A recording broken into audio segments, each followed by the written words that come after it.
Today I will be presenting on the economist Elinor Ostrom. I will organize this video into three sections: Elinor's early life, her education, and finally her philosophy and practice.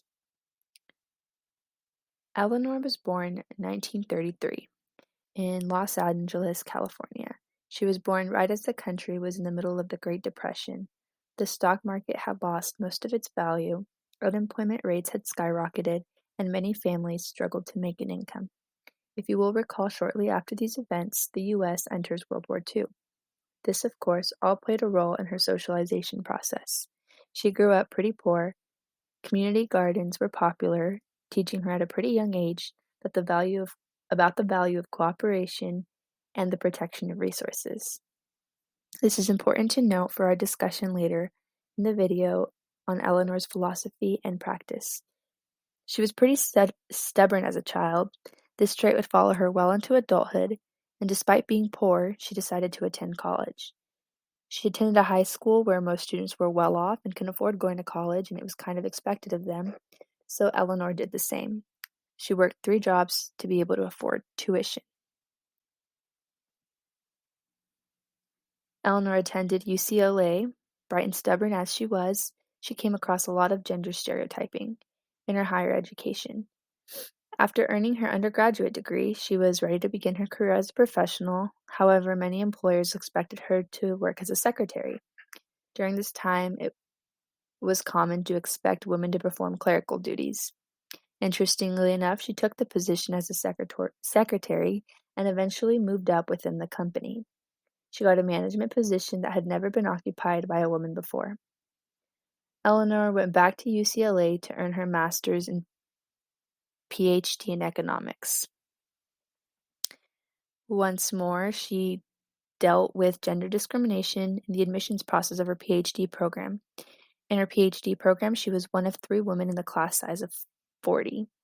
She taught poli-sci for a few years in UCLA, and in her undergraduate program, she performed some water system research, in which would become kind of like her first introduction to research of common pool resources, and it would kickstart her interest in shared resources and the problems that come with them and how to address them.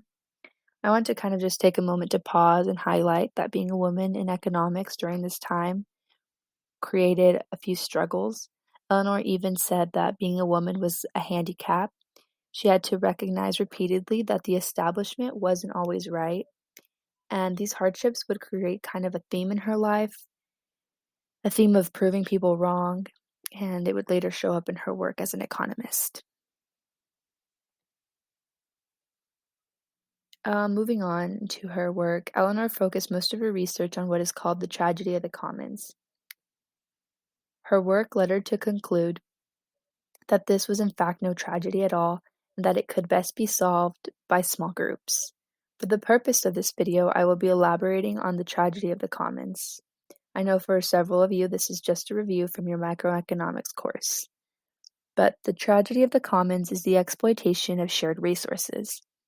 You might recall this table that I've put on the screen right here. We're referring to that bottom corner that's labeled common resources. Those that are non-excludable but rival. They get depleted as more people use them. The idea is that these resources are overused and under-maintained. One common example of this is fish. Fish are non-excludable, but they are rivals because by catching fish, you leave less for the next person, and then they're non-excludable because you can't necessarily prevent someone from catching fish. This can lead to the depletion of fish, which would then hurt the market for fish. Many economists point out that this concern can be addressed through privatization or government rule and intervention. On one end, by assigning property rights, there is now an incentive for the owner to take care and maintain the resource. Another alternative solution is rules and regulations, such as allowing the government to limit and help avoid this tragedy. Continuing with the example of fish, the government would set yields and limits and even potentially shorten the fishing season.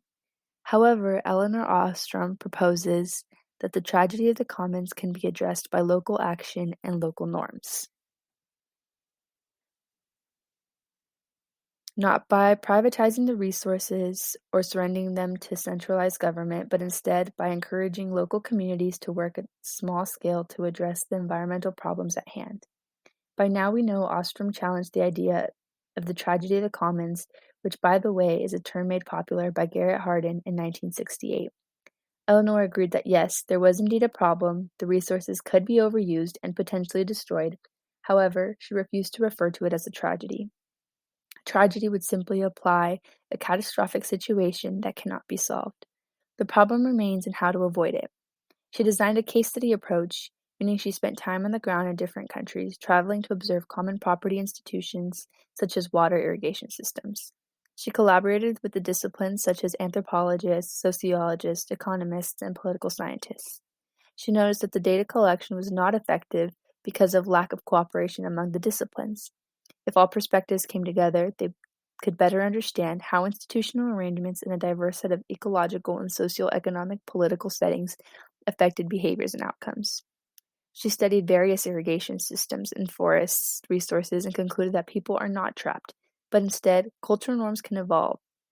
A local community can create a system that disapproves of those who contribute to the depletion and abuse of the resources and honor those who maintain it. She was a strong advocate for local solution to local problems. She points out that old theory is based on the notion that people are self-interested. While this holds some truth value, it is not entirely true. Humans are more complex, she argues. Distrust is common in survival mode, but humans have grown beyond self-interest to a complex system of interest where cooperation is not only possible, but it is favorable. She does, however, make an important distinction that rules made by government have a disconnect to the people in local communities. They don't take into account civil society, making the implementation of these rules increasingly difficult.